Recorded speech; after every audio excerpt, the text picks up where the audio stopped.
Olá pessoal, tudo bem? Sou o professor Leandro, da Rede Municipal de Ensino, e na nossa quinta aula de Geografia de hoje nós vamos falar então de memória e história. Antes disso, vamos para o nosso procedimento de higienização das mãos.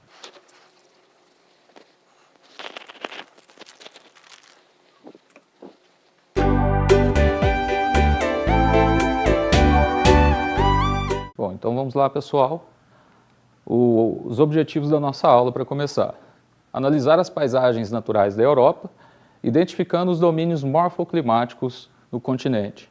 Compreender a relação existente entre os domínios morfoclimáticos e as formas de uso e ocupação do solo nas regiões da Europa.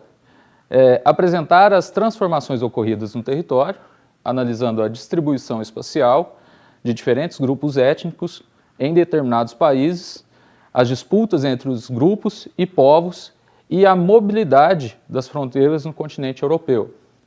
Compreender a memória e a história dos povos europeus e eurasianos por meio de elementos de sua cultura, como a língua e a religião, analisando a distribuição espacial dos diferentes grupos linguísticos e religiosos no espaço geográfico. Então, para a aula de hoje, vamos falar das características físicas, no território do continente europeu. E aí, então, nós falamos já rapidamente disso em outra aula, mas só para resgatar, nós temos aqui algumas regiões como os Alpes escandinavos mais ao norte, a região do Cáucaso, os Montes Pirineus, que são regiões de território, de relevo mais elevado, então formando aí algumas cadeias de montanha, e depois nós temos também a presença de algumas regiões planáuticas e de planícies, que se estendem ao longo do continente europeu. Nós vamos ver isso melhor nessa representação aqui, chamada de seção transversal do relevo, onde nós podemos observar, aqui, a partir do Cabo de São Vicente, então a Península Ibérica, a região ali mais ao sul, sudoeste do território europeu. Depois nós temos aqui as Ilhas Britânicas, a região onde se situa, por exemplo, a Inglaterra, no Reino Unido, os Montes Pirineus, que eu acabei de mencionar, ali no norte da Espanha, sul da França, que nós vamos ver o caso mais no final da aula de um povo que luta por esse território. Depois nós temos esse maciço central, a região dos Alpes, os Alpes escandinavos, a região do Mar Báltico também, mais na porção central. Como eu disse aqui, as planícies do norte da Europa, uma extensa faixa de planícies, e a montanha dos Cárpatos. E nós temos os Montes Urais, que é a região que divide ali no território da Rússia a Ásia da Europa. Então, esse é digamos assim, o perfil do relevo no território europeu. Aqui nós temos o clima, que eu já havia mencionado também numa aula anterior, mas vamos destacar principalmente aqui os níveis de precipitação que ocorrem nessas regiões e também a temperatura média. Então, aqui nós temos em janeiro as precipitações médias e em julho. Observem que no mês de janeiro, na época, no período ali próximo do mês de janeiro, nós temos então, na porção mais próxima aqui do litoral, maior índices de chuva. E na região aqui mais central do continente, nós vamos ter aí essa maior incidência de chuvas, principalmente no meio do ano, nas proximidades ali do mês de julho. No caso da temperatura média, ela é menor nessa região porque corresponde ao inverno do hemisfério norte. Então, na Europa como um todo, nós vamos ter temperaturas médias mais baixas próximo do mês de janeiro, e próximo do mês de julho, quando nós temos então o verão do hemisfério norte, nós temos as médias de temperatura mais alta dessa região, sendo que na porção mais ao sul, como a gente está mais próximo da zona tropical, nós vamos ter então as temperaturas mais elevadas, algumas regiões ali entre 20 e 30 graus e poucas áreas chegando a mais de 30 graus, principalmente onde nós temos a ocorrência do clima mediterrâneo. E à medida que nós vamos em direção ao norte, ao círculo polar ártico, nós temos então uma queda dessas médias de temperatura mesmo no verão do hemisfério norte. Aqui nesse mapa onde nós temos o clima, só para poder citar alguns exemplos, nós vamos destacar aqui a cidade de Murmansk, na Rússia, que nós temos aqui então a ocorrência da tundra, na região de clima entre os climas frio e polar, aqui já na divisa, digamos assim, na faixa de transição entre esses dois climas.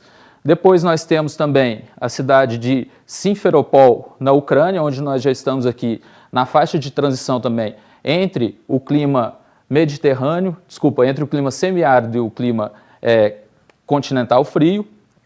E depois nós vamos ter também Lisboa, na região de clima mediterrâneo, de fato, e Bergen, aqui na região da Noruega, onde nós temos ali o clima subártico. Vamos analisar os climogramas, que são esses gráficos aqui, dessas cidades. Então, na região de Murmansk, na Rússia, como nós vimos, é uma região de clima polar, e aí nós vamos ter, então, médias de temperatura ao longo de quase todo o ano, com exceção do verão, negativas. E mesmo no verão nós vamos ter temperaturas aí que não chegam na casa de 20 graus Celsius, as temperaturas mais elevadas. Em Bergen, na Noruega, nós já vamos ter um comportamento diferente, né? Então nós temos aqui temperaturas mais baixas também, mas elas, a maior parte do ano acima, né? Aqui, na verdade, praticamente o ano todo, acima de 0 graus. Mas ainda também, por ser uma região de clima frio, com temperaturas baixas, também não ultrapassando a média de 20 graus ao longo do ano. Nesses dois climas nós temos uma boa distribuição dos níveis de precipitação ao longo do ano. Porém, observem que no caso de Bergen, na Noruega, essas precipitações elas são mais elevadas. Então, em ambos elas são mais bem distribuídas, mas o nível de precipitação em Bergen ele é mais elevado. E destacando, nessas regiões ocorre muita precipitação também na forma de neve, não só na forma de chuva.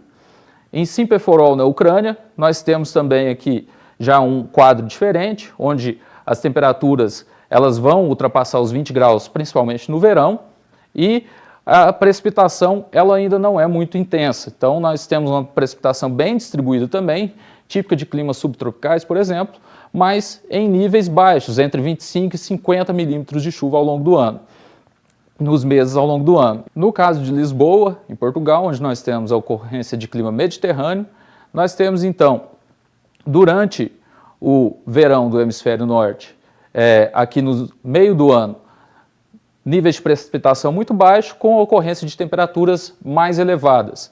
Já no outono e no inverno do hemisfério norte, entre os meses ali de setembro até por volta de março, nós temos então níveis de precipitação mais elevados e temperaturas mais amenas. Então, esse é o quadro geral de alguns exemplos aí de cidades em diferentes climas do continente europeu.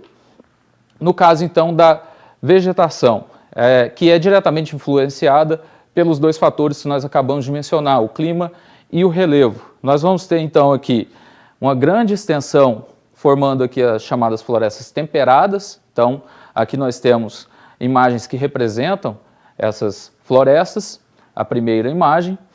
Mais ao norte nós temos as florestas de conífera, nessa cor mais rosada.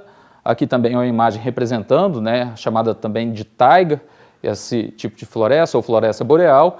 E mais ao norte nós temos também a tundra. Aqui ao sul nós temos a vegetação mediterrânea, que, diferente, por exemplo, da floresta temperada, que é formada por espécies caducifólias, ou seja, que as folhas caem em determinado período do ano, na época do outono e do inverno, nessa região mais central aqui da Europa. No caso da vegetação mediterrânea, ela tem folhas perenes, ou seja, a folhagem, né, dessas plantas permanece ao longo de todo o ano, na maioria dos casos. Então, esse é o quadro geral aqui, né, como já destaquei, a tundra mais ao norte e regiões aqui de estepes e desertos, quando nós já estamos mais próximo ali da região do continente asiático.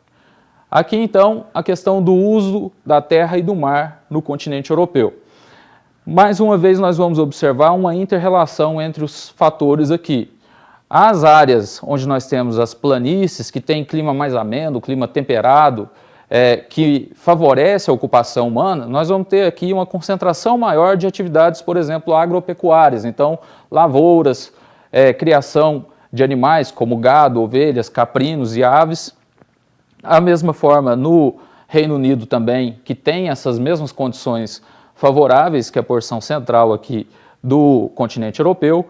Já na região aqui da Península Ibérica, na região aqui da Itália, mais ao sul do continente, nós vamos ter então aí principalmente a produção de oliva, de uva, então os vinhedos, a produção de vinhos, né, nesse caso desses países, inclusive ela é muito forte, é muito conhecida mundo afora, justamente porque o meio físico natural aqui favorece esse tipo de produção nessa região. E aí, quando nós vimos aqui para a região mais ao norte, né, na região da Rússia, nós vamos ter principalmente a extração de madeira na região das florestas de coníferas, por conta da dificuldade de acesso devido ao clima, devido à própria floresta, que dificulta a ocupação humana e o desenvolvimento de outras atividades. E em todo o litoral norte aqui, né, na região da Escandinávia, nós vamos ter também aí uma forte atividade pesqueira, assim como na Islândia. Também em porções do sul da Europa, aqui já na região do Mar Mediterrâneo e Oceano Atlântico. E aí então, né, a própria ocupação humana, como eu disse, aqui só para a gente exemplificar, no caso do Reino Unido, ela é concentrada mais na porção centro-sul, onde as condições climáticas elas são mais favoráveis, e também aqui no caso da Europa, né, nós vamos ter a Rússia, aqui está mostrada como um todo, mas nós já vimos o caso da Rússia, a concentração da população se dá mais na porção ocidental desse país, e os países aqui como a Alemanha, a França, a Espanha, a Itália, sendo países de população mais numerosa por conta das condições do terreno, do clima, que favorecem historicamente, né, a ocupação dessas áreas. Aqui nós temos então a questão do consumo de água na Europa. Então, o que nós observamos sobre a escassez da água por bacia hidrográfica? Nós observamos que a região do clima mediterrâneo, aqui na Península Ibérica, por exemplo, nos meses de abril até julho, ela tem uma maior escassez. Aqui nós temos um dado de 2015, então maior escassez nessa região e alguns países aqui mais da porção central e aqui na região do Cáucaso também nós observamos isso entre abril e julho. Já no período que vai de outubro até dezembro, também no mesmo ano, em 2015, esses dados mostram que essa escassez fica mais concentrada aqui na porção central do continente europeu e em algumas manchas ainda aqui, por regiões menores, né, da Península Ibérica. Então, entre outubro e dezembro, essa escassez nessa região ela diminui, assim como no território da Itália, no Cáucaso, mas ainda permanece tendo algumas manchas ali de regiões que têm uma maior dificuldade de ter acesso ao recurso hídrico. E como que é gasto, né, esse recurso hídrico, a água, no continente europeu? Então, nós temos aqui, ó, em percentuais ao longo do ano. O setor de serviços ele gasta em torno de 2,5% desse total que é gasto na Europa. O consumo doméstico em torno de 11,6%. A indústria ela vai gastar entre 17,7% aproximadamente. O setor de geração de energia elétrica, 27,8%.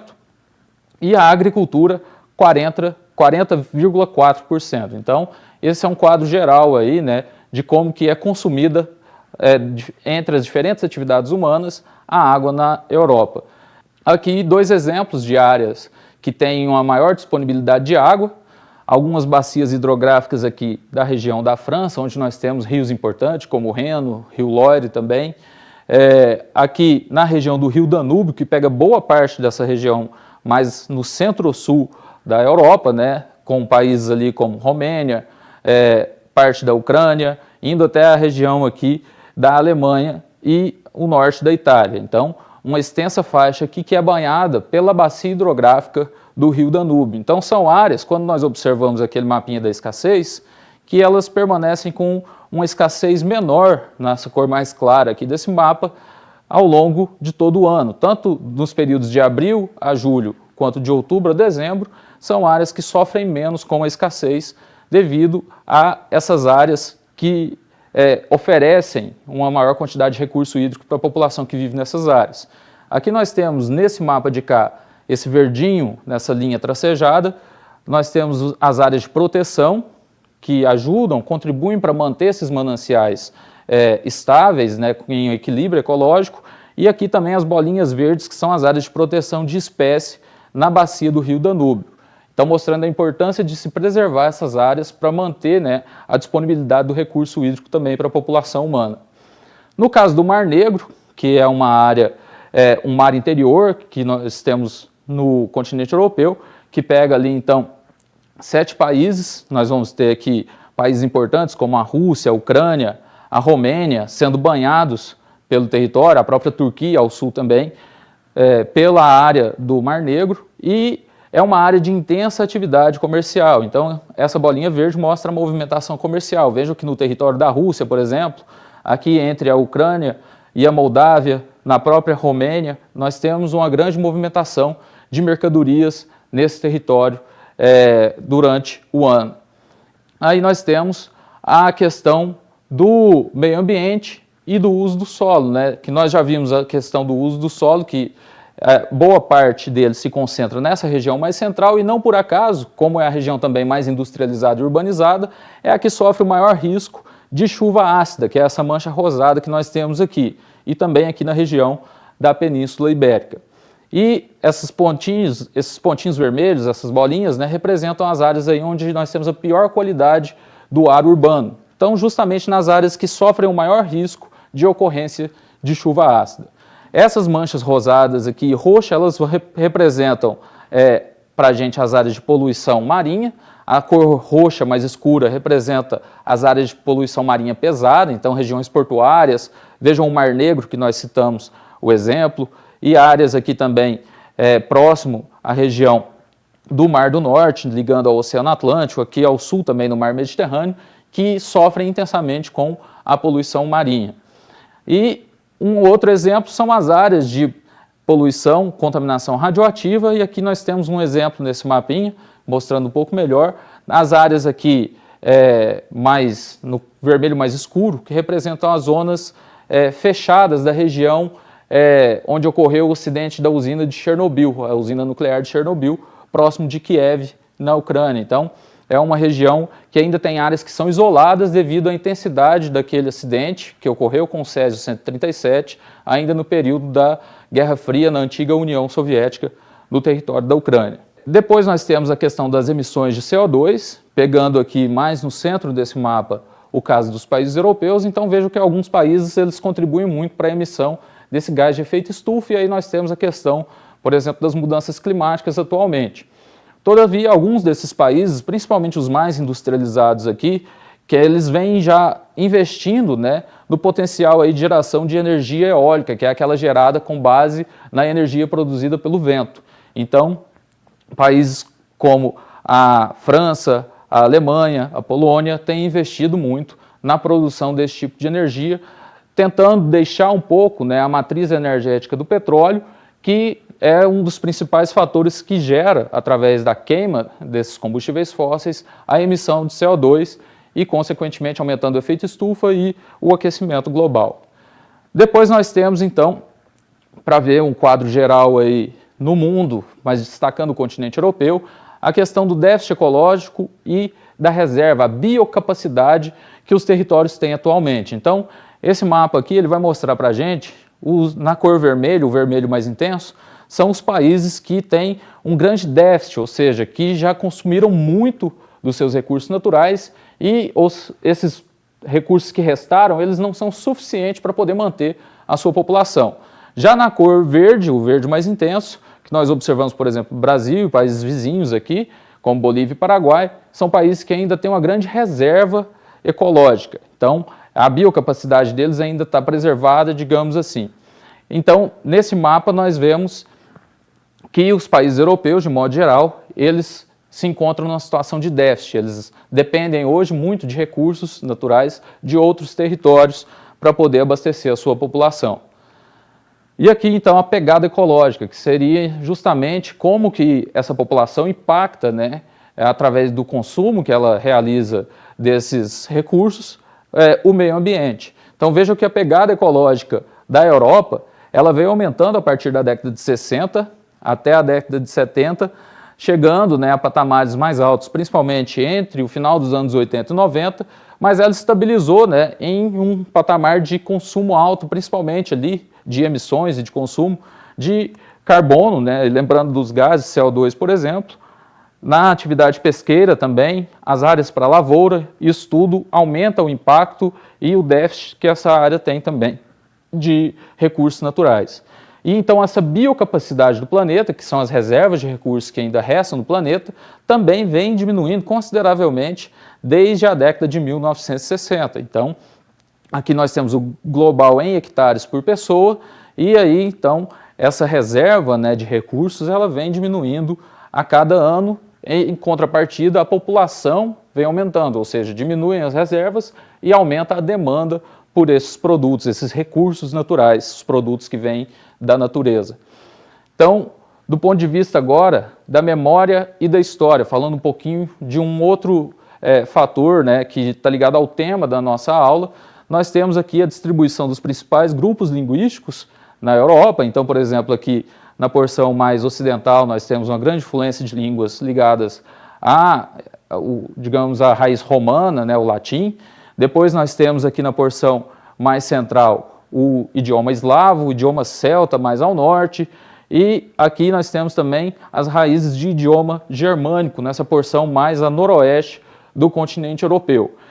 Interessante que nós observamos uma relação também entre as áreas de predominância de grupos linguísticos com a distribuição dos grupos religiosos, né, no continente europeu. Então, vejam que na região aqui, onde predominam as línguas de origem latina, nós temos a predominância da religião católica. Já a religião ortodoxa, ela vai predominar onde nós temos a influência maior de língua eslava e celta.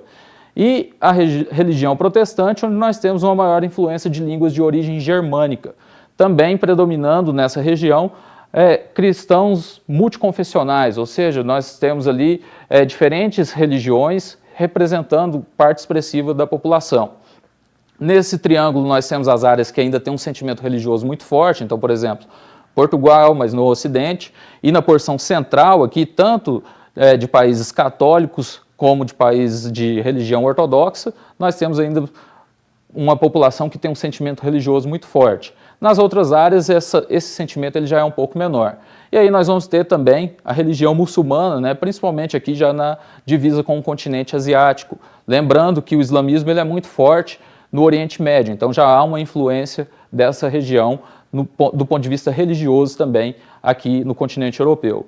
E aí nós temos, então, falando especificamente só dos muçulmanos, né, as áreas aqui, o verde mais escuro é onde a gente tem o maior percentual da população pertencendo a essa religião, e a cor mais clara onde esse percentual é menor. Então, na região mais central, que eu disse que o sentimento religioso é muito forte, nós temos a predominância do catolicismo e da Igreja Ortodoxa, nós temos então uma menor presença de muçulmanos.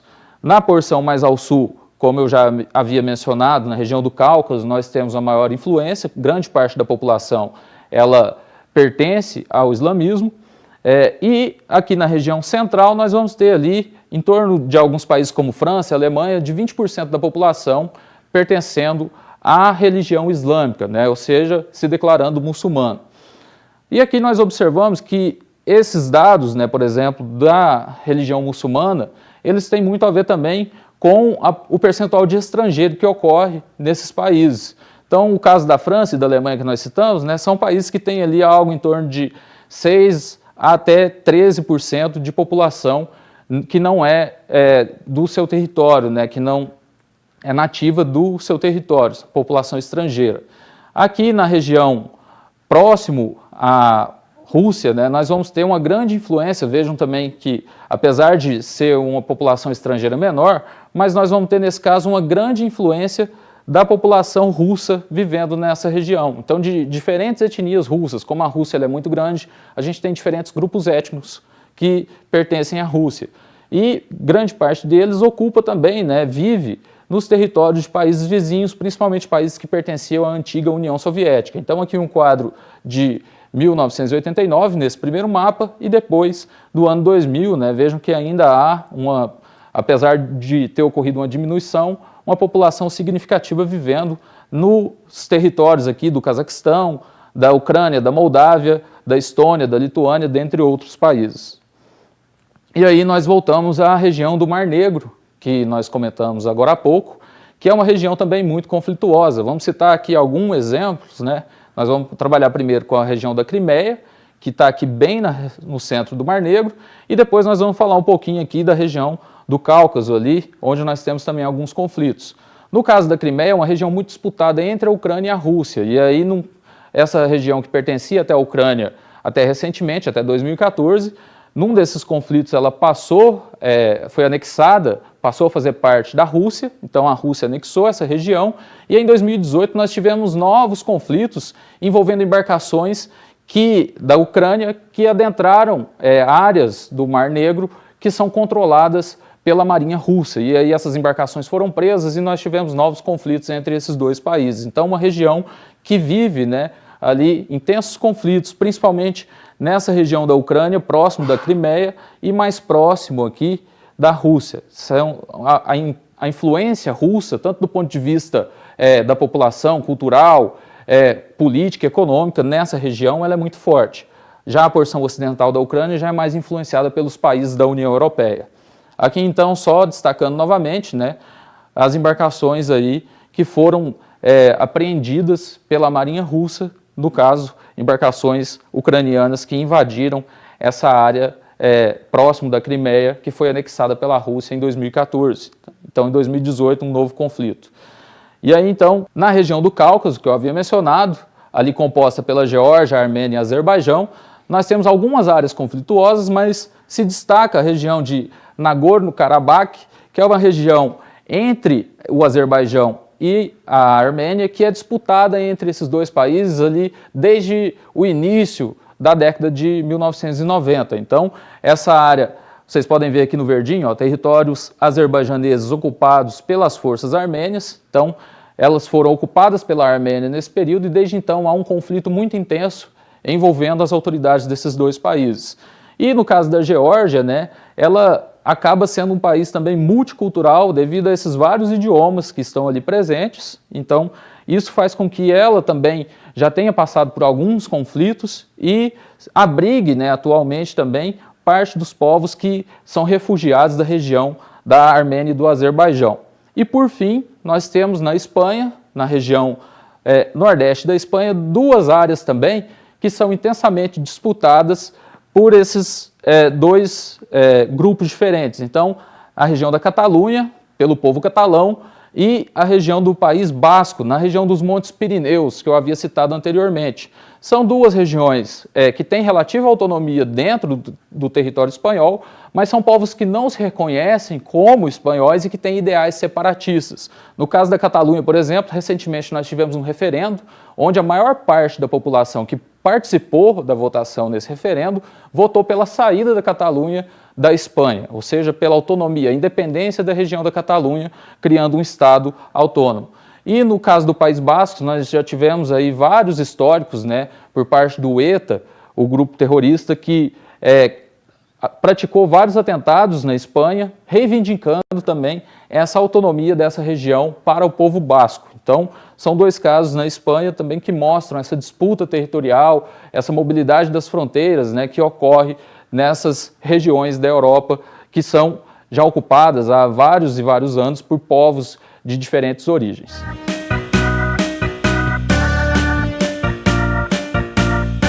Bom, então é isso, pessoal. Só recordando rapidamente, nós vimos na aula de hoje os aspectos do meio físico natural, os ambientes naturais do continente europeu.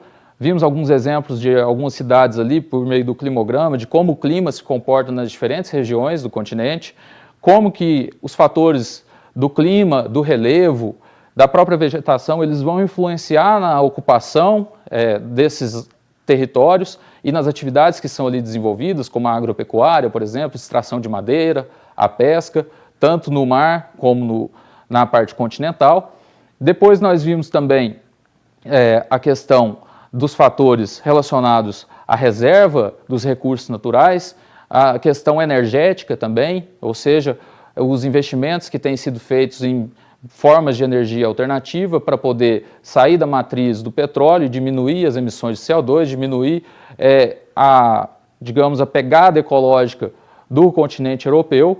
Então, a busca, né, pela melhoria das condições ambientais naquele território. E, por fim, nós falamos dos fatores relacionados ao tema da nossa aula, que são a história e a memória, pegando aí elementos da língua, da religião e as disputas também de grupos étnicos, culturais, por determinados territórios, já há vários e vários anos, né, disputas que vêm se estendendo ao longo do tempo, mostrando que são territórios que guardam uma grande, uma história muito vasta e muito rica também, e por isso eles são tão disputados, além também, né, das riquezas naturais que cada um desses territórios guarda. Então é isso, pessoal, espero que tenham gostado da aula. Vejam também as aulas de História e Língua Portuguesa. Um abraço e até mais.